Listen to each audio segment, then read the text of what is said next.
Terima kasih telah mengklik video ini. Di sini kita bisa belajar matematika bersama Putra TV.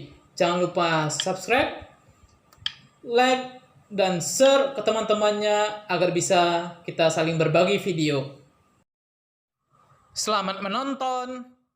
Assalamualaikum warahmatullahi wabarakatuh. Pada postingan kita kali ini kita masih bahas statistika, yaitu pada kesempatan kali ini kita membahas daftar distribusi frekuensi atau cara menyusun data berkelompok.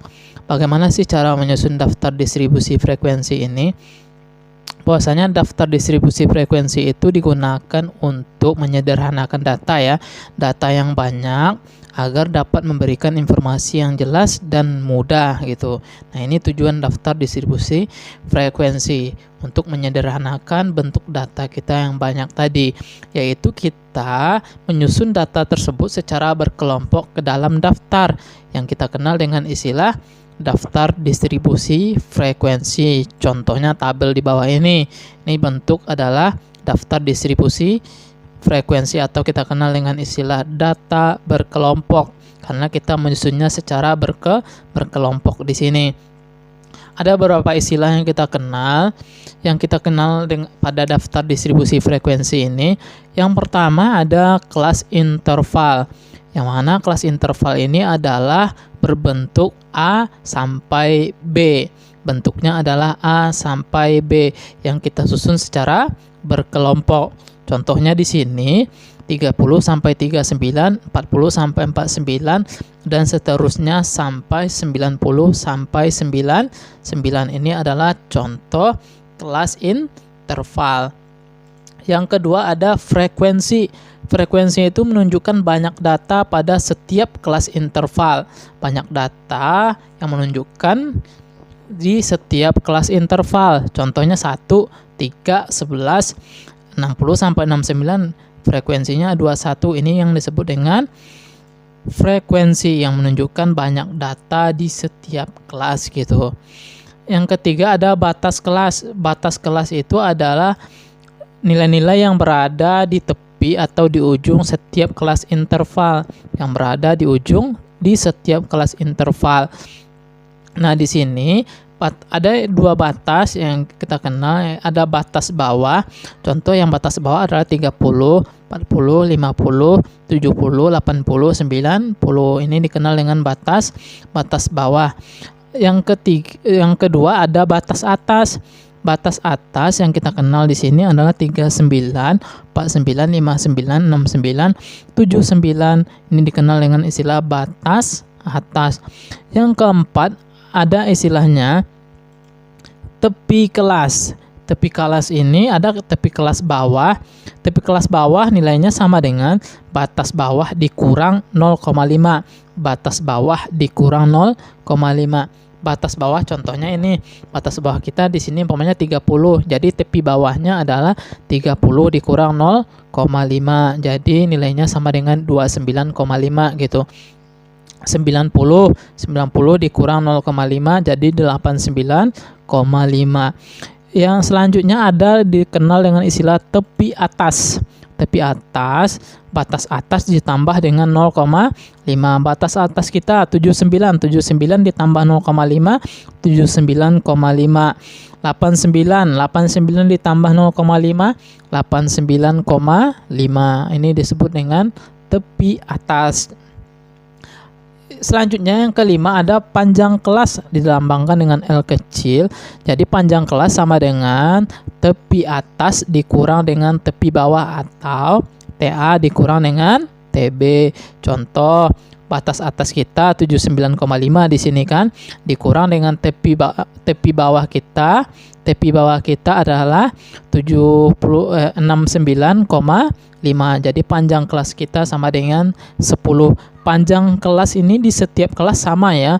39 batas atasnya, tepi atasnya 39,5, sedangkan tepi bawahnya nilainya sama dengan 29,5. Jadi 9,5 dikurang 2, 9,5 nilainya juga sama dengan 10. Jadi panjang kelas ini nilainya sama, yaitu sama-sama 10. Contohnya pada tabel ini gitu. Nah, ini beberapa istilah yang kita kenal. Ada kelas, ada frekuensi, batas kelas, tepi kelas, panjang kelas. Tepi kelas ini ada dua, tepi bawah sama tepi atas. Ini sering kita gunakan ya, tepi bawah sama tepi atas ini. Nah, bagaimana sih prosedur atau langkah-langkah dalam menentukan daftar distribusi frekuensi? Cara menyusun daftar distribusi frekuensi, kita lihat aja contoh soalnya. Diberikan tabel yang sudah diurutkan dari data yang terkecil ke yang terbesar, seperti tabel di bawah ini. Nah, ini udah diurutkan ya. Jumlah data kita di sini 80, data yang terbesar 99, data yang kecil adalah 35. Tentukan, buatlah daftar distribusi frekuensinya. Buatlah daftar distribusi frekuensinya. Langkah-langkah dalam menyusun daftar distribusi frekuensi. Yang pertama, kita harus menentukan jangkauan atau rank. Jangkauan itu nilai yang terbesar dikurang dengan nilai yang terkecil. Nilai yang terbesar kita di sini nilainya sama dengan 99, sedangkan data yang terkecil nilainya sama dengan 35. Jadi jangkauan sama dengan 99 dikurang 35, maka nilai jangkauan kita adalah 64. Selanjutnya, setelah menemukan jangkauan, kita menentukan banyak kelas interval yang pakai sampai tadi A sampai B gitu. Banyak kelas interval kita kenal dengan istilah K. Kita di sini menggunakan aturan Sturges, yang mana aturan Sturges itu nilainya sama dengan 1 ditambah 3,3 log N. Ini 3,3 log N ini kita biasanya menggunakan tabel logaritma atau alat bantu kalkulator. Jadi jumlah data kita di sini adalah 80 ya, N kita adalah 80. Jadi N itu adalah banyak data. Jadi panjang kelas atau banyak kelas interval sama dengan 1 ditambah 3,3 log 80. Nah, ini kita menggunakan tabel logaritma atau kalkulator. Jadi K sama dengan 1 ditambah 6,28. Jadi 3,3 dikali log 80 nilainya sama dengan 6,28. Jadi kelas interval kita sama dengan 7,28. Jadi 7,28. Jadi kita bulatkan menjadi 7. Kita harus melakukan pembulatan. Jadi banyak kelas interval kita nilainya sama dengan 7 nanti. Nah, itu 7. Yang ketiga, kita harus menentukan panjang kelas. Panjang kelas kita caranya gimana? Jadi panjang kelas atau L sama dengan jangkauan per banyak kelas ditambah 1. Jangkauan kita di sini 64. Banyak kelas kita tadi 7 ya. 64 dibagi 7 ditambah 1. 64 dibagi 7 nilainya sama dengan 9,14 ditambah 1. Jadi ini juga kita lakukan pembulatan nanti. Jadi kan ketemu nanti nilainya 10,14. Kita bulatkan ke bawah, jadi panjang kelas kita adalah 10. Kita harus melakukan pembulatan juga. Pembulatan. Nah, langkah selanjutnya, langkah yang terakhir ya, sudah menemukan jangkauan, banyak kelas, terus panjang kelas interval. Langkah selanjutnya kita harus menentukan batas bawah pada kelas pertama. Batas bawah pada kelas pertama. Nah, ini kita coba-coba. Kita lihat, kalau kita lihat pada tabel kita tadi, nilai yang terkecil adalah 35. Seandainya kita ambil nilai terkecil kita 25 gitu. Jadi karena panjang kelas kita 10, jadi 25 ditambah 10, 25. Jadi panjang kelas kita yang terakhir adalah 25, 26, 27, 28, 29, 30, 31, 32, 33, sampai 34 ya. Jadi kelas yang pertama nilainya sama dengan 25 sampai 34. Ini kan 10 nih panjang kelas kita nih. 34, cuma di sini nilai terkecil kita nggak masuk karena nilai terkecil kita adalah 35. Harusnya nilai yang terkecil harus dimasukkan di sini. Nah, kita ambil jangkauan kita. 30 atau 31. Ini terserah ya. Cuma kita harus memperhatikan juga banyak kelas kita di sini tuh 7. Makanya kita harus memasukkan nilai yang terkecil kita pada kelas yang pertama. Nah, kita tertarik di sini 30 atau 31. Kita tertariknya nilainya adalah nilai 31. Nah, misalkan kita mengambil nilai batas bawah kelas pertama kita adalah 31. Kita tulis 31. Nah, di sini tabel kita banyak kelasnya 7 ya. Kita tulis 1, 2, 3, 4, 5, 6, 7. Jadi banyak kelas kita udah ketahuan tuh 7. Nilai yang terkecil kita ambil tadi 31 ya. 31.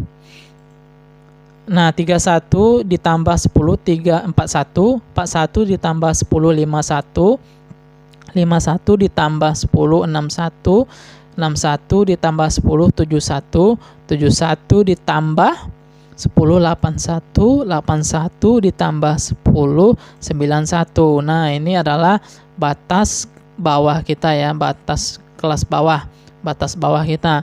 Nah, kelihatan 31, 41. Nah, lalu karena panjang kelas kita 10, jadi 31 sampai dengan 40 ya.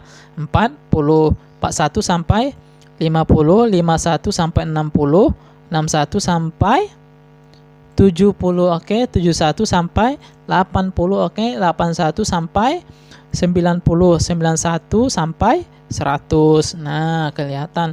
Jadi termasuk di dalam anggota ini termasuk nilai-nilai yang 80 ini, yang 80 macam ini. Nah, sekarang kita masukkan jumlah frekuensinya setiap kelas kita. 31 sampai 40 rentan nilai 31 sampai 40 berapa di sini gitu kita lihat. Ada 1, 35, 2. Berarti banyak frekuensi kita 2. Terus 41 sampai 50. 41 sampai 50 kita hitung 1, 2, 3. Ada 3. Ada banyak interval kita, banyak frekuensi kita 3. Kita tulis 3. Begitu juga selanjutnya 51 sampai 60. Kalau kita hitung dari tabel nilainya sama dengan 5. 61 sampai 70 13. 71 sampai 80 adalah 24. 81 sampai 90 nilainya 21. 91 sampai 100 jumlah frekuensi kita 12. Nah, kalau kita hitung 2 tambah 3 sama dengan 5. 5 tambah 5 10. 10 tambah 13 23. 23 tambah 24 47. 47 tambah 21 68. 68 tambah 12 nilainya sama dengan 80. Jadi banyak data kita terbukti 80. Nah, inilah langkah-langkah dalam menyusun daftar distribusi frekuensi atau menyusun data berkelompok. Nah, sekian video tutorial kita. Mudah-mudahan bermanfaat. Terima kasih.